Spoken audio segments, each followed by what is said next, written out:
Hi everybody, I'm Oliver Cock, and as I made this film over a number of years, I thought I ought to tell you what it's all about. Just after the war, I was shown some films made by an Austrian who had come to live in England and joined the British Army during the war. And he'd made one called Kayaking on the South Coast, which showed a certain amount of surfing at Cookmere Haven. This intrigued me, and I decided to make up a party and find a bay on the north coast of Cornwall where the surf was reasonably good and safe. Looked at the map, Polzeath appeared to be the right place, so in 1952 we started to canoe after the war. Our campsite was on top of the cliff overlooking that beautiful bay. We could relax in the nice Cornish sun when it shone, and sometimes it really did. And we carried the canoe down the fairly easy, not very high cliff to the beach itself. The picture here shows the tide out at neap tides, I should think. Sometimes this was an easier way of letting them down. It was quicker. It wasn't so easy to drag them up this way. That is a Tyne Eskimo kayak that was specially made for a party of us who gave demonstrations in the Eskimo roles of the day. That is a klepper of a type which I'm not sure about, but it looks like a slalom kayak of the day. Now, most of these canoes were folding canoes with canvas skins or rubberized canvas under the hull and canvas decks. Most of the Eskimo kayaks, the long thin one with turned up bow, were made by Tyne, and they were all folding canoes. We had just begun into glass fibre some few years later, and you see the first of those resin canoes made up with layers of glass fibre. The blue one with a white stripe round it.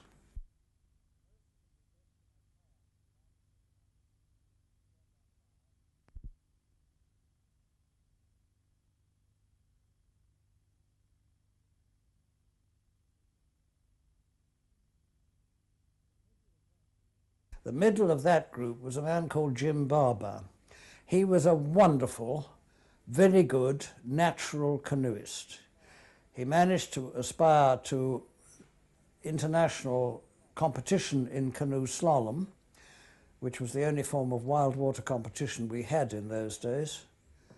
And as you'll see in this film, everything seemed to happen right, whatever he did. There were two of these people. The other one's a man called Jeff Dinsdale, who actually got a silver in the World Championships at Spital in 1951, I think. 61, I beg your pardon. So, first job, get out through the surf.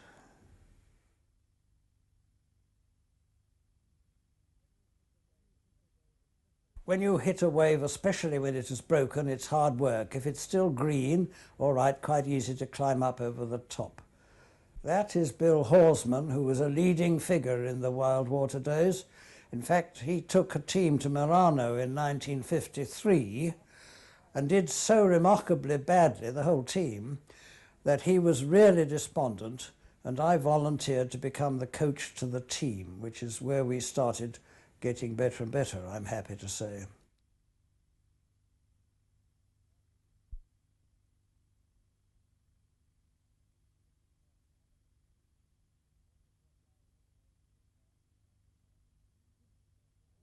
I think that's one of the team. A lot of the wild water boys came down to try this out and have some fun, and it was all fun in those days, no competition, blow competition.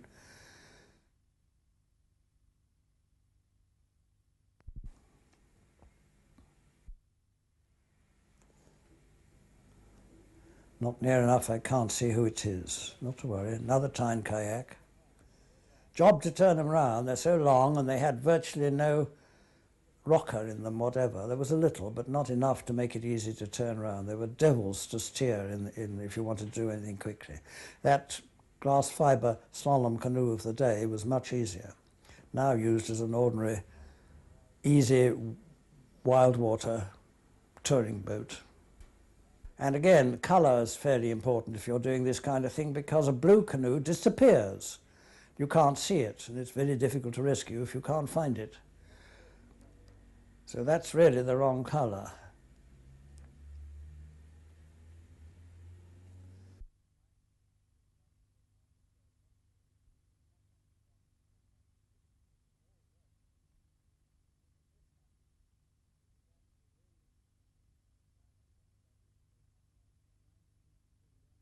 Trying to keep the thing running in on the surf wasn't always easy. Sometimes you got it, sometimes you didn't. We were all learning at that stage. So when this happened, we began to be really interested. First time anybody dug his nose in like that.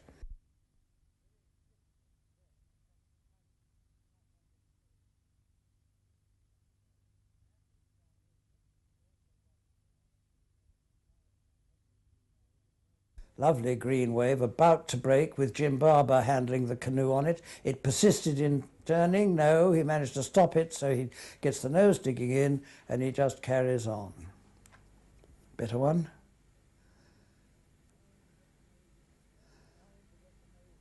Trying to get the nose in to turn round and come down, still without getting your head wet.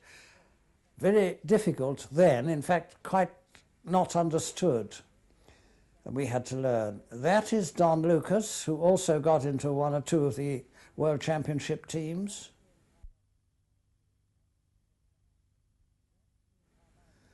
That's Ian Carmichael, who was our second best paddler of the day.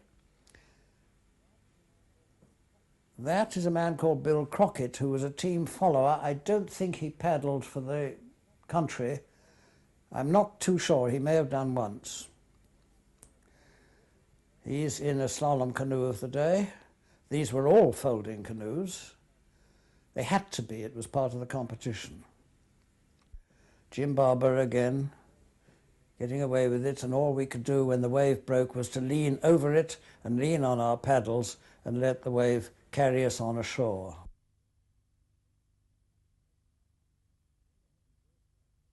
Really hadn't worked out how to rescue people if they fell out, and most of us couldn't roll.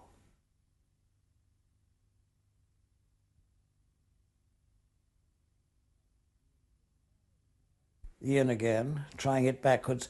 These time kayaks, if you could push the stern into the water and end up literally doing a pure loop.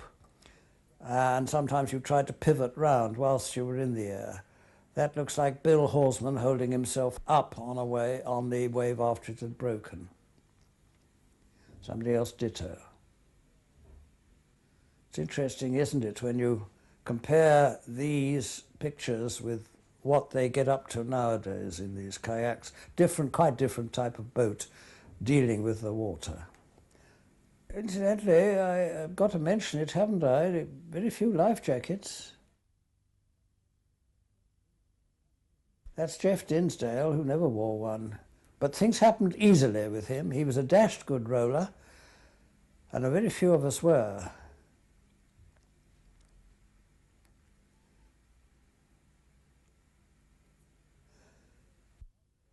Ian trying to catch the waves, which you had to paddle fairly hard. That is Paul Farrant, who got a gold in the World Championships at Geneva in 1959.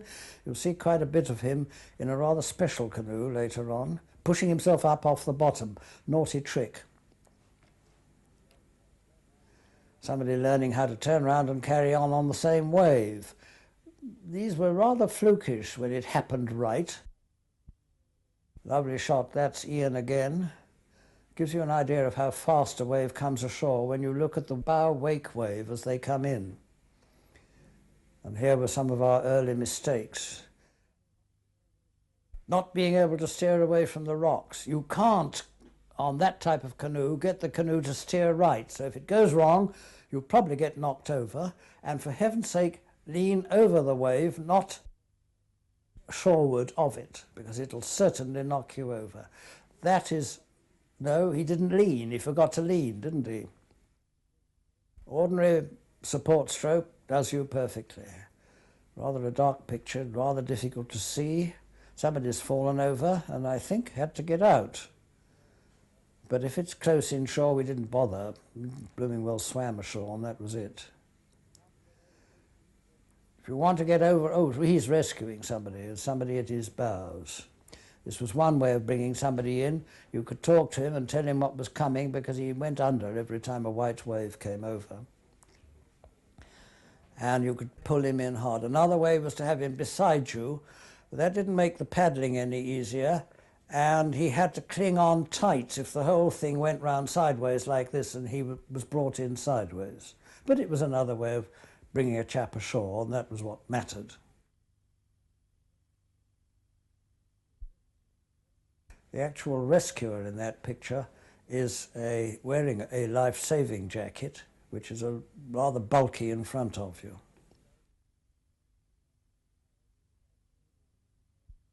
And so we began to see how we could row. We could use a wave to kick us over and up again.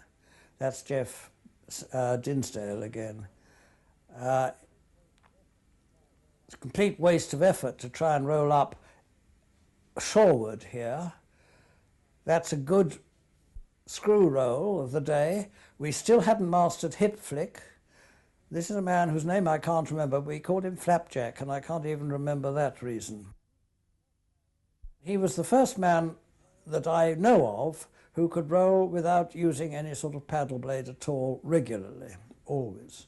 There was a large pond of seawater as the tide receded, and you could use a wave to come in, bring you into the pond to learn. This is Jeff Dinsdale again in one of the canoes which Jack Spuler designed. I can't remember which, but we didn't like the hard gunwale line, so he tried to round it off with these folding canoes. That is a very poor effort at rolling there. He had to scull himself up. He's used the bottom. Not to worry, we were all learning solidly.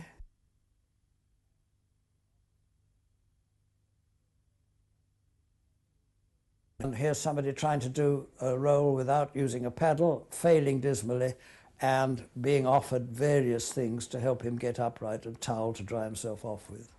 Here's Jeff Dinsdale doing the hands-only roll. We called it "Look, no hands" in those days, because the first person who did it shouted out, "Look, no hands," and it stuck. Now I think that title has been forgotten and it's called a hand roll. Jeff used both hands, paddled himself round, leant over a bit, but we didn't appreciate that exactly what happened then. Here he's using a ping-pong bat. Finds it very easy with a ping-pong bat.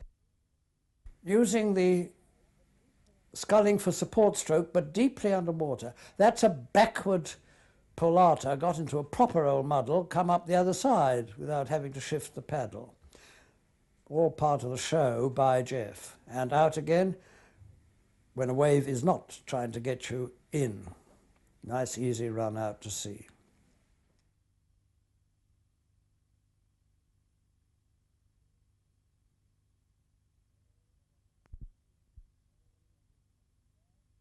Oh, and what a wonderful cafe. We arrived in time for breakfast in the morning, and the cafe owner gave us most marvellous breakfasts. And then, having worked hard on the sea, morning and afternoon, we'd go in for our Cornish cream tea. And were they Cornish cream teas?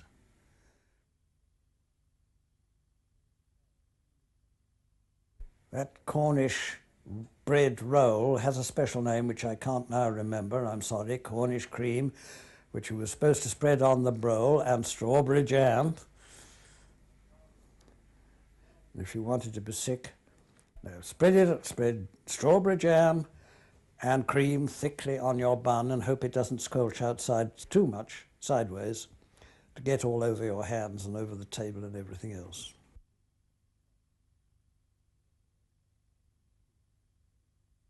How to do it. Paul Farrant didn't quite approve of that kind of behaviour.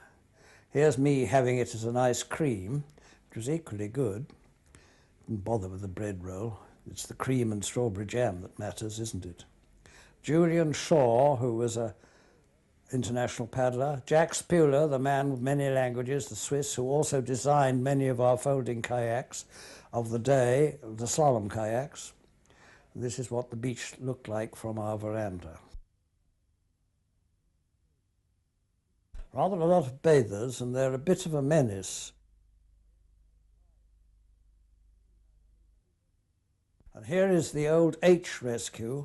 It's a wonderful rescue when you've got a nice rolling sea, because the wave lifts one end of the kayak and empties it, then it lifts the other end of the kayak, empties it, and you end up quite easily with an empty canoe. Make a raft of the three canoes and get the unfortunate swimmer to climb up the back, and that's Jim Barber giving the demonstration. All right, see what happens with a raft when you get into the surf. Can you stay together in order to rescue each other? It's pretty hard work, particularly when the wave breaks. Paul Farrant on the far side, Ian Carmichael being rescued, and Jim Barber on this side. All right, see what happens with a raft when you get into the surf. Can you stay together in order to rescue each other?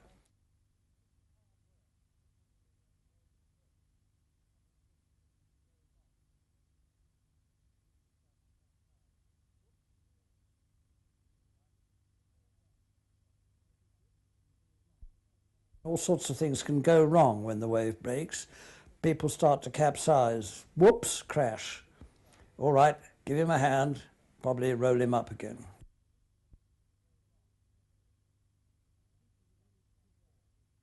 Now, this was a very special Eskimo kayak. Christopher Ellis believed that the best way of all kayak canoeing was done in Eskimo kayaks, and he made this one copying exactly one of the Eskimo kayaks from East Greenland up at the Scott Polar Research Institute in Cambridge. Very pointed at both ends, very flat deck, and many of us couldn't get in because we couldn't get our knees under the forward edge of the cockpit. All right, try a double, see how they get on. You shouldn't have stopped paddling then. Hard work, but manageable. As the wave breaks again, you really ought to go on paddling if you possibly can, and then you'll get it out. Of course, it's twice the weight of a single, and the two men are twice the weight of one man. So you've got a lot of boat to weigh out. With the sport stroke, you can come in and perhaps ride a wave.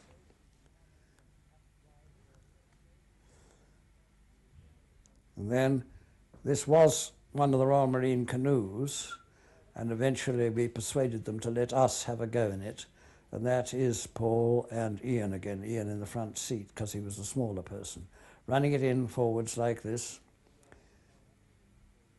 In fact, over paddling, because they've beaten the wave. We've got to let the thing catch them up again.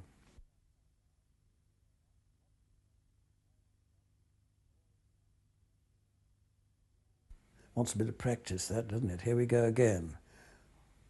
And wallop, over they went. So leave it upside down, leave the airlock, lots of buoyancy, climb on top, Paul in front, Ian behind.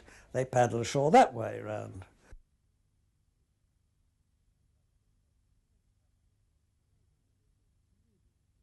Then somebody thought a Canadian canoe was a good idea. And Jeff Blackford at the back, with a girlfriend in the front, tried going out to sea in not very big surf and come in again, and one or two trips were successful, but one or two equally just filled the canoe up and they sank and had to get out, pull it ashore, and usually it was shallow enough to walk in. These long, flattish sand beaches are wonderful for that because you get long, exaggerated waves, exaggerated by the bottom pushing the wave up. Getting in, not very easy at that sort of depth. Emptying it was easy, of course, much more easier than a kayak. And Jeff trying it as a single, but he came up with the same story. Being very careful. He's got a buoyancy aid of the day on, two air cushions with webbing strapped over his head and round his waist. It was useful, it did help stay you up. Oh, Jeff, leant the wrong way. Then, of course, the evening came the pub. This was great.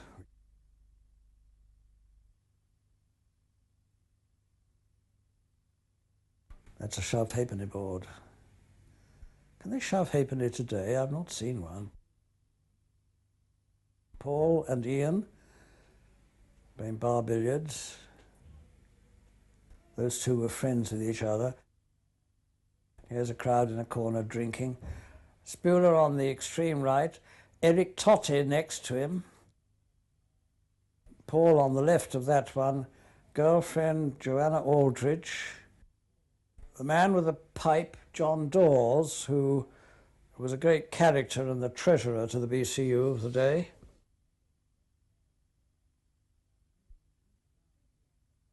Remember, we went down here on a fortnight's holiday once a year from 1952 until about 1972 or 73. And about 1966 we were kicked over to Bude because we were told we were too dangerous at Polzeath. And again, we're beginning to get better. First loops, these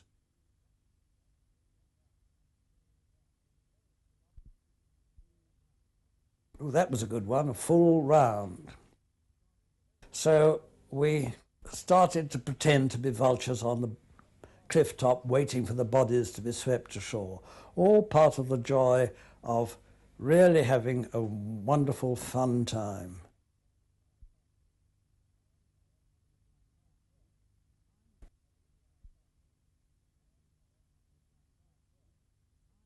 Somebody trying a back loop. The Tyne kayaks did it quite well if you could get it straight.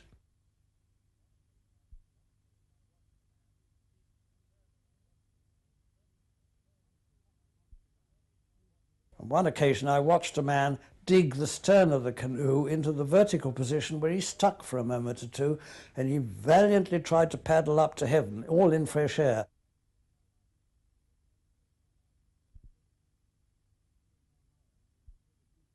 That's Ian Carmichael doing a very beautiful loop and turn.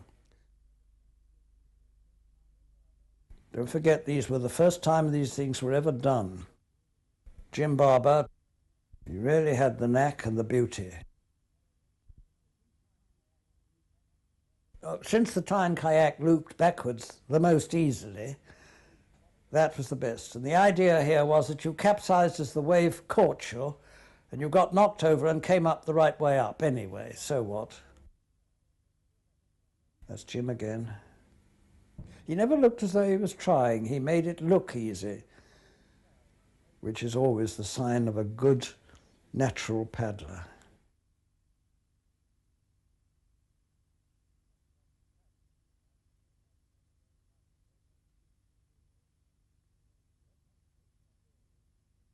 All part of the exhibition and all part of rolling. No competition at all in these early days. Right, drop your paddle in time and show how jolly well balanced you are. Or hold it up in the air and show that you aren't using your paddle at all.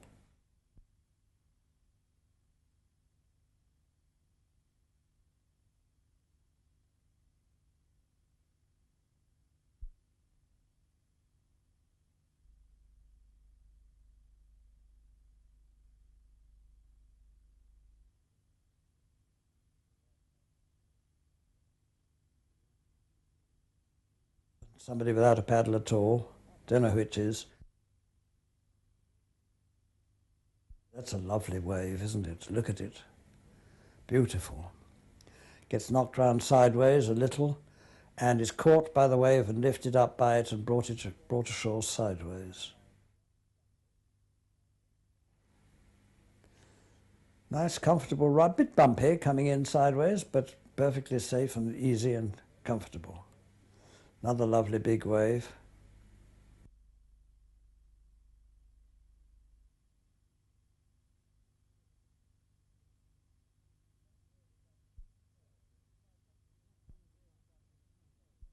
He's not really got any control over this manoeuvring now. It happened. All right, he got knocked over, so he rolled up on the outside of the wave.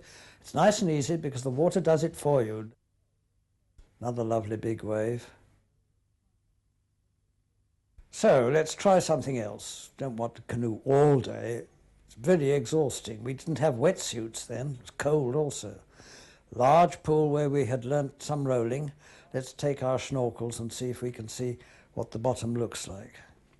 Not very clear from above the water, is it? How can you see what's going on below? Put on a snorkel.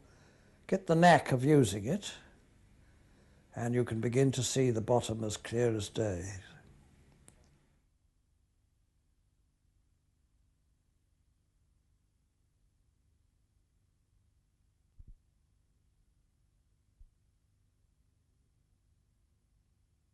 Even the little fishes, how they swim.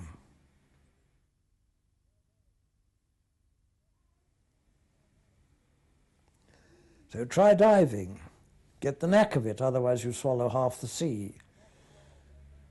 It's no good just diving, swallowing the sea and coming up again. You'll have run out of puff in no time.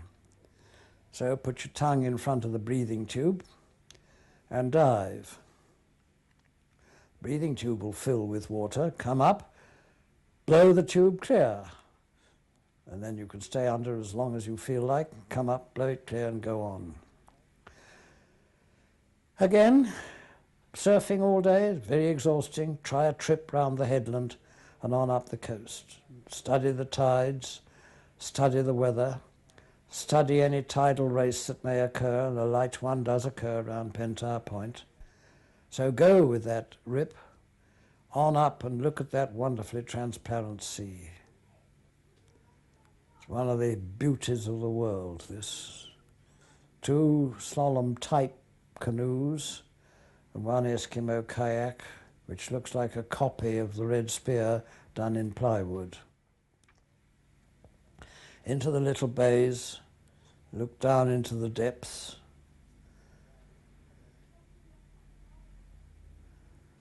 Have a rest, peaceful, with only the seabirds squawking at you.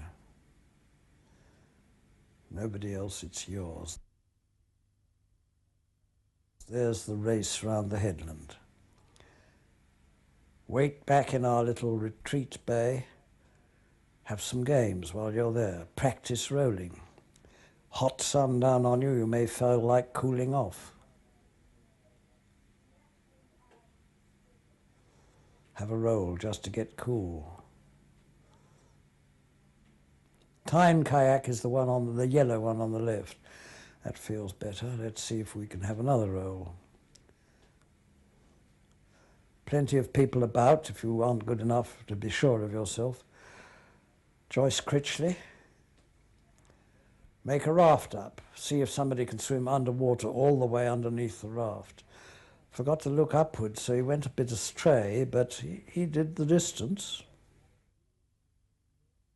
Incidentally, that's a good picture showing you what canoes you see easily, the colour they should be, red or yellow. The greys and the blues disappear, and the whites equally disappear. So you don't want those, you want reds and yellows if you want to be seen. Having run out of puff, he came up and is presumably picked up by somebody and rescued.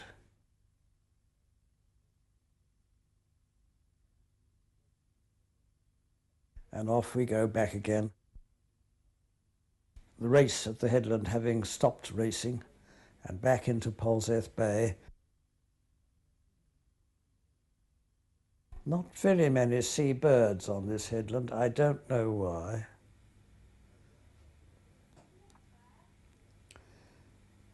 Great to look at it all. Slowly retreating, now you can see how small a canoe is on the ocean.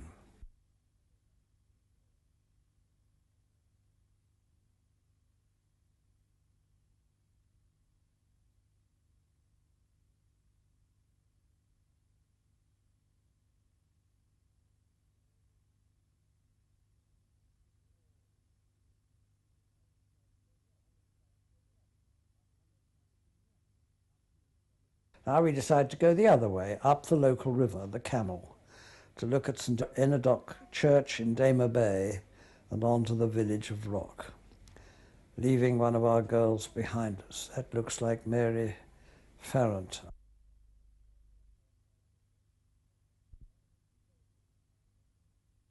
Hello, somebody capsized by accident. That's, so long as he can stay in his canoe, that's a nice, easy rescue. And there's somebody about to pick it up quickly.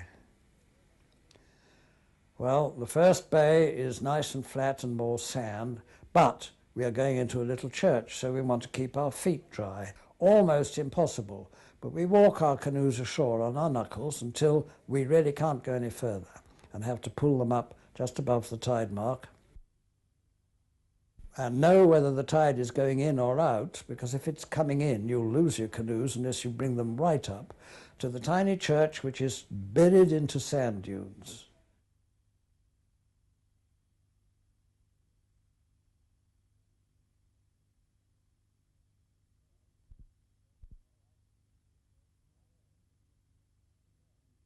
All right, finished with the church, back to the canoes. Still there, thank heaven.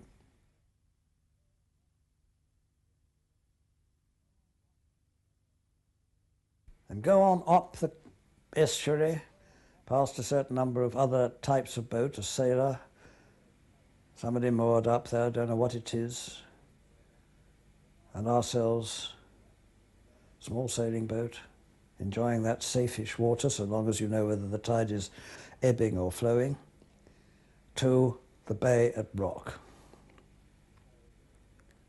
Ian Carmichael, he was a natural. Never looked as though he was trying either. Rock Bay. Not a very long stop, just a little rest before we turned round and went back again.